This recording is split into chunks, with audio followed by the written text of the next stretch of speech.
Thank you, everyone. Thank you so much for everyone for joining us throughout the summit. It's been a fantastic, fabulous few days. I have learned so much. I hope you all have as well.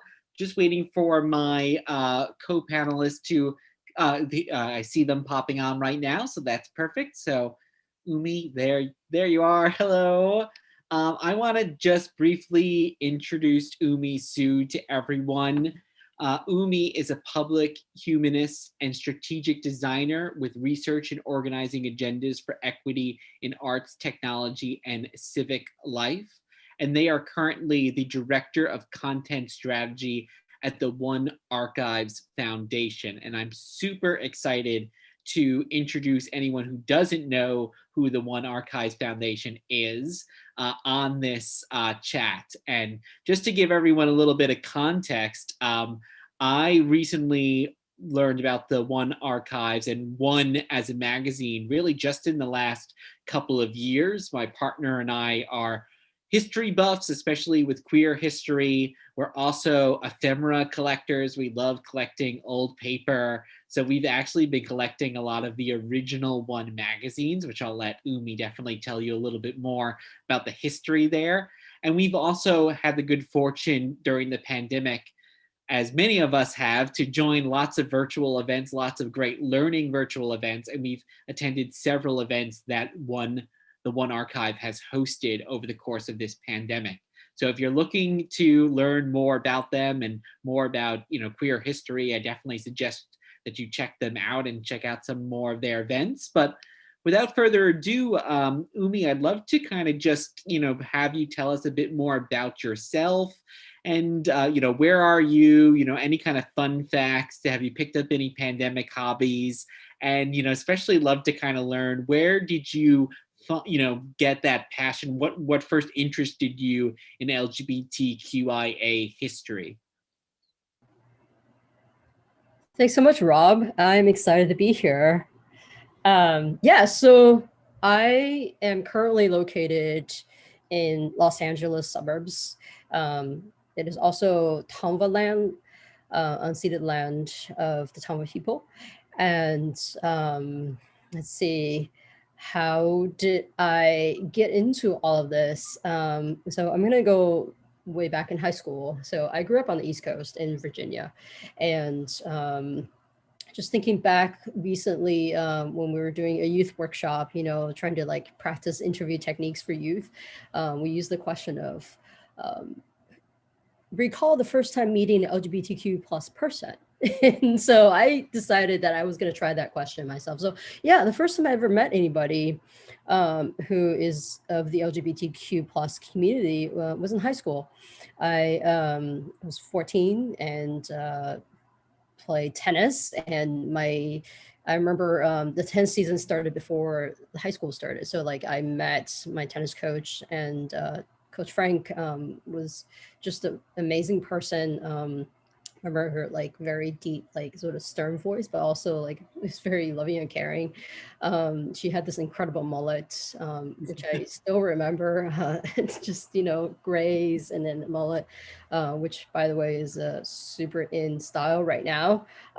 So yeah, meeting Coach Frank and her partner, and just learning so much of who they are and how great people they were to me, to the team, and also learning kind of Billie Jean King, Martina Navratilova, these important kind of like queer figures of that generation, just kind of opened up a whole like world, a whole horizon for me. I think LGBTQ plus community is one that's sort of not quite aligned with our biological family. So we have to find our own families, and chosen family usually comes in and plays an important role. And I thought, at the time that, these were the people who sort of were the leaders who opened up my world, and I wanted to be that for the next generation. And there's no better way to do that than to tell stories and to get into the history of our multi-generational progress and struggles. I love that. Thank you so much for sharing that story. It kind of reminds me of like, there's always those people in our life where, it's the guy that worked at the record store, the woman that worked at the video rental store. And, they're always, back when those were a thing, and they're introducing these new forms of art to us. And, just like, that coach is introducing kind of this new world, and you're learning about these new things. So we need those kind of people in our lives, like these gatekeepers that are able to like open it up and go, oh, it's not just what you're learning about, in your history books at school. There's this whole other dimension that is beyond that we can learn about and better ourselves with. Absolutely. Yeah. I mean, going beyond the textbooks, going beyond what you can find in print, which, in the small town that I was in, it was really difficult. So we needed these figures, adult figures, to introduce us and connect us and make us feel like we belong, which is important. And that's really was the purpose of One when it started, is really being a way to connect queer people all over the country, often people, or almost always people, who had to be closeted, but had this outlet that they were able to connect with other people, even if it was just in print and in the letter columns of this magazine. So I'd love for the folks who don't know, or if the folks who do know and want a refresher, One has a really long history, but can you kind of give us a snapshot of the history of One as a magazine, where it started, and then, how it evolved into the One archives that it is today? Absolutely. So our organization has been around since 1952. We're actually coming up for the 70th anniversary next year in 2022, which is phenomenal. So we started out as a magazine publisher, One Inc., One Incorporated, and we published one magazine, like you were saying, out of the need to create and build a community for gay and lesbian community. And, and at the time, people were scattered in different parts of the country and didn't know how to find each other. And the co-founders, had this brilliant idea of like, coming up with something that will connect with people through print. And so the magazines began getting sort of subscribers, and it built its momentum, and there were subscribers all over the country. And in the very beginning, the magazines were put into these brown envelopes without any labels, just because it wasn't clear to folks whether it would be safe to be receiving this magazine in the mail. So and so that was, that was an important kind of like way for people to start to feel like they belong. And there are people, subscribers would write letters to the editors and ask them questions about how to find, other folks in the community, and then the editors would write back and sort of, point them in different directions. And I mean, it really was a hub in a sense. So one sort of important also kind of program that grew out of One was the One Institute. So One Incorporated became the One Institute. It was the first educational institution to offer homophile studies programs. And in fact, it had an accredited graduate study in homophile studies in 1956. So again, way back in the 50s, right before Stonewall, in 1956, the first course, an introduction to homophile studies, was offered. In 1981, One Institute became the first accredited institution to have offered master's and doctoral degrees in homophile studies. So like before what became queer studies, which is what I took when I was in graduate school in college. So the co-founder of this organization, of our organization, saw a need to preserve and create our history in the midst of like educating and, using magazine to build a community. They started collecting, so they were collecting ephemera, like you're saying, Rob, and artifacts, like flyers that they saw, from protests. And they even started dumpster diving. They saw that peers within their own community, or once they passed on, their families did not treasure their belongings. And those were, in fact, important kind of bits and pieces of our history. So they collected them, then dumpster dive, and brought those back into their own collection and just stored the collections of these important physical ephemeras of our community. So in 2010, we decided to gift the collections, the physical holdings, to the USC library, so that they can, provide sort of the technical the maintenance, all of what we needed to preserve these objects. And there are over 2 million objects now currently at the USC libraries. And on the sort of foundation side, we're a nonprofit. We continue to do exhibition and educational programming on LGBTQ plus history and culture to continue to engage with the community. That's amazing. Yeah. I mean, personally, I've actually have my partner and I have the collections of a few older gay men that had passed away, because in many cases they didn't have a family, they didn't have children to pass it on to, and we wanted to preserve what they had put together. So we have their papers and their photographs, and for us it was just important that this just didn't end up in a bin somewhere, but it was it was nurtured and kept, and hopefully we can one day do something with it. So definitely I think we took some, whether conscious or unconscious, inspiration from one in that. And it's so interesting now that we're in this pandemic age. We're speaking on Zoom right now. One started as this way for gay and lesbian people, queer people, to connect via this magazine, and now we're connecting online, and the One Archives, like so many other places, really, I'm sure, had to shift during the pandemic from live in person to virtual connection. As I mentioned, I've attended some of your events, so just love to hear a little bit about how was that shift? How were you able to still preserve that aspect of connection while switching to a virtual world, and where do you see it going next as we kind of inch closer towards a post-pandemic world? As you know, we're all about the community, right? So providing community programming, education. And so prior to the pandemic, we have shows like exhibitions in the gallery. We manage a gallery space called One Gallery. That's in West Hollywood.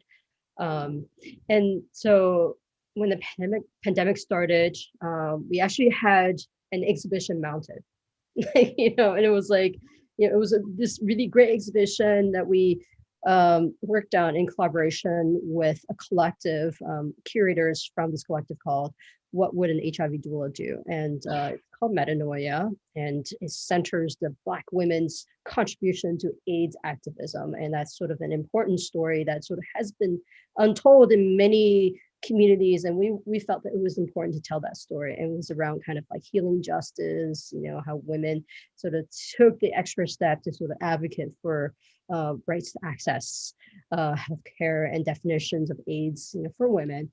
So pandemic happened, closed the door, right? Nobody had any access to see any of the sort of ephemera that we put on the walls. And so I was trying to figure out how to continue to engage. And I thought, oh my gosh, like here we are, sort of retelling the story of AIDS. And we're actually experiencing yet another sort of like major crisis, caused by a pandemic, an epidemic, pandemic, different definitions, but really there's something going on here. So I turned to the curators. I was like, hey, like what if we go back to sort of like the original One magazine idea? We're gonna do a zine, a short form publishing as a way to bring together a community in response to this crisis in our current moment. And then the curators came back and said, let's do it. And then they wanted to call the zine, like by asking a question, what does a COVID-19 doula do? So like to think through, sort of the resonance between our time and, the time that these historical, like important kind of AIDS activists were advocating for their community, what could we do? So it was really this neat idea, sort of hanging around this notion of doula, someone who facilitates between transitions, right? Between life and death, between finding out about their status, positive, negative. And like, what are some of the pieces of wisdom that we can reoffer into our world as we're confronting this like unprecedented like crisis. And so, yeah, so we quickly got together, 28 sort of contributors, offer like, their tidbits on how, the things that they're doing in their lives, to maintain like calmness and to like, to offer, mutual aid tips, to sort of bring together folks in different ways to fight the social isolations that we're all experiencing last year around this time. And we've learned that there are lots of similarities between the two kind of epidemic, pandemic, but also there are lots of differences too. But we knew that people who were already vulnerable were having an even harder time, and how do we then support that? So yeah, I mean, literally like history lessons, right? But in action, and I felt like that was a moment where like, okay, we're really not just animating history, we're reliving and reactivating some of these memories of trauma and offering them a space to heal. So that's really meaningful to us. Yeah, no, that's amazing. And kind of as we move forward, are there things that the One Archive is looking to hold on to, lessons learned during this time? Of course, we definitely want to get back to going to, galleries in person, but will you continue to do virtual events, or are there other learnings that you want to hold on to that have come out of this trying time? We know that history is living itself as we're living through it. Okay, so it keeps us on our toes, right? Like every 6 months, every 3 months. I mean, as you know, like the news cycle is going so fast now, but we are having these historic moments. So one of the takeaways is that how to ask ourselves the question: how do we stand on the shoulders of history as is happening? Right? And what is our job here? Like, and I think, we turn to this question, okay, our job is to provide helpful contexts for the community to understand the here and now, right? By thinking about the past, but also think about the future, the then and there. So I think in order for us to do that well, I think we just have to lean into what we know best, which is to take a step back, like not get super caught up with the news cycle, but really use that as a moment to reflect on what we have gone through already. So like thinking multi-generationally, thinking about the longer arc of history, how do we get here? And what's next for us? So I think, multi-generational conversations are right now really front and center in our programming. We've got an exhibition called Pride Public's Words and Actions, and it is a public art project. So we've got this installation out in West Hollywood, and we're featuring 28 artists, writers, and activists, asking them to stage a dialogue, pulling a quote from themselves, and also one that they have in reaction to a luminary figure that's influential for them. And so having this dialogue about like what are sort of the key kind of issues and themes of queer and trans lives, and how that resonates across generationally.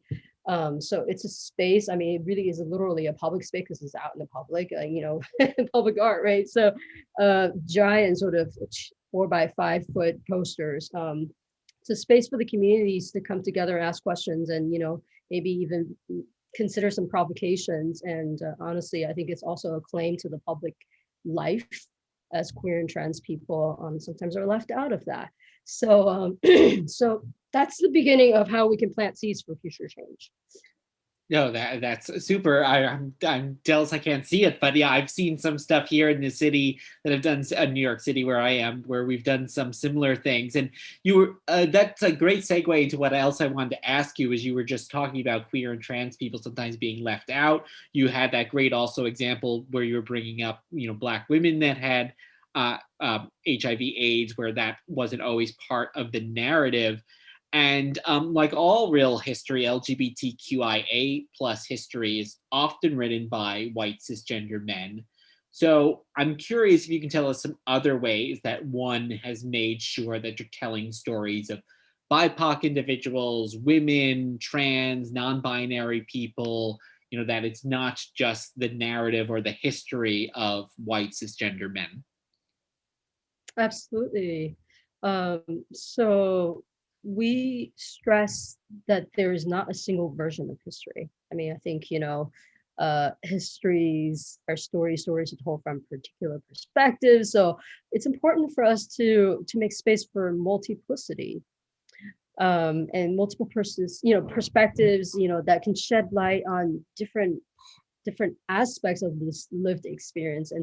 And so, that to us is front and center in our programming. And intersectionality is important to us, because ultimately, like, we're not really, I mean, I think the LGBTQIA plus is an umbrella, right? Like, and that's an umbrella with lots and lots of sub communities in it.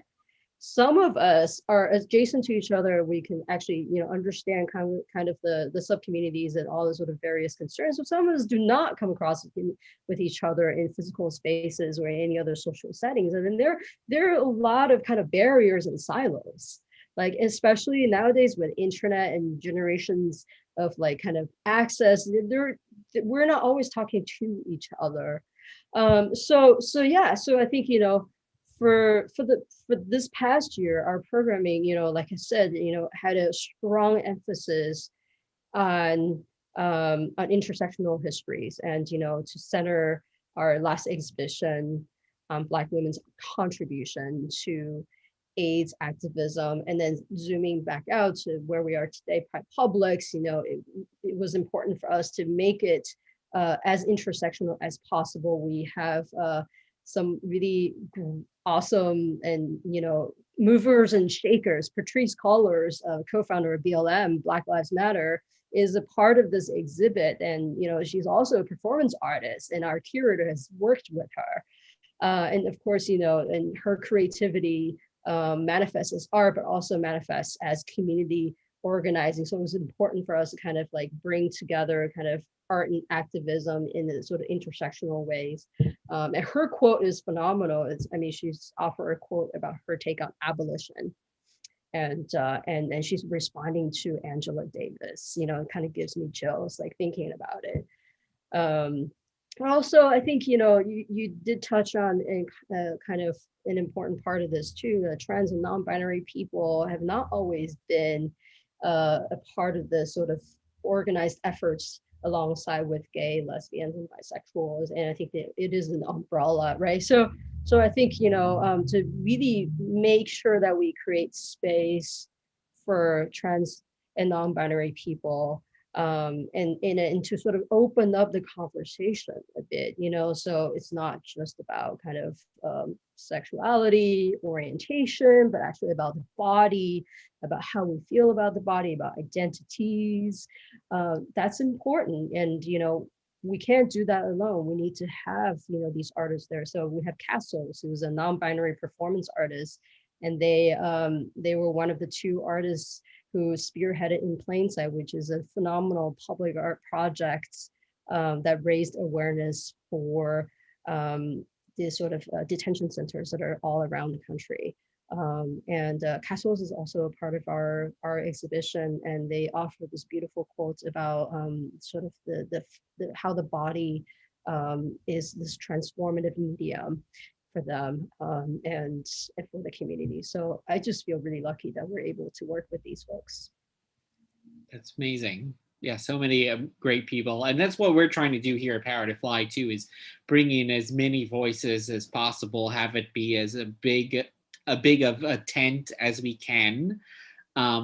Just curious too, like as you're, also probably bringing allies into the conversation and other people are looking at it, have there been any misconceptions about LGBTQIA history that you've come across in kind of history and in the artwork that really stand out? Because it's so new to so many of us, as we started off this conversation by talking about history books, and there's still so much of queer history that's not even in the history books, and that can lead to a lot, I think, of misconceptions. So is there anything along that line that you have seen that's really stood out to you? Yeah, I think a lot of people who happen to know anything about LGBTQ plus history think that Stonewall riots is the beginning of the LGBTQ plus Yeah, that's movement. the biggest one I was thinking too. Yeah, and in fact, the movements, right? I mean, speaking of plurality here, movements began way before that. And, 1950s was actually a really important time, a critical time for civil rights for the gay and lesbian community. And the homophile movement was super active then. And Frank Kameny, I mean, he was an astronaut working for the federal government, actually was fired for being gay, right? So like he came out and basically started to organize, and he was organizing around DC, and just hugely influential in bringing together folks. And the Gay Liberation Front, was a group that was formed around that time. It had chapters all over the country. And some of these gay and lesbian movement leaders ended up going to politics, actually becoming elected officials too. But before that, even before that, I mean, like, the thing is, like, look, like LGBTQIA plus people have been around since the beginning of human history. Like, we've been around, right? Whether it's recorded or not, or written or not, or if we're getting into mainstream canonical history is yet another question, right? So like there are these important figures who have been advocating for the community, for themselves, for intersectional communities always. So, one person I really want to uplift, I think it's important to think about, especially given that Juneteenth is coming right around the corner. Frances Thompson was the first Black trans woman to testify in front of the US Congress. And she did this like way back in 1866. Think about it. She did so in reaction to a really unfortunate series of events called the Memphis riots. It was a 3-day series of white supremacist attacks against Black people in Memphis, in their homes, people's homes, schools, places of worship. And she came out and said, she went straight to the US Capitol in Washington, did a testimony detailing this, racial terror and sexual violence that she and her peers experience, and just phenomenal. Like, she actually has her name in congressional history written down. But this is kind of history that's not in a textbook. Mm-hmm. Unfortunately, Yeah. we don't know these things, and I think it's important to uplift these different unspoken and untold histories. And that's why we need one to get these histories out, and spread these unsung heroes to the masses. We're out of time, but as we wrap up, Umi, where else can we find more about you, about one's upcoming events? We definitely sure our community would love to hear and check those out. Love it. So we are on the web. So you can find us at onearchives.org. We're also on social media at One Archives. That's it. And feel free to reach out to us. We put out lots and lots of content, historical content, archival content, and they're all meant to be educational. And of course, we have events virtually and in person. We're starting to do some of the more in-person events safely. So if you're in the Los Angeles area, we'd love to see you.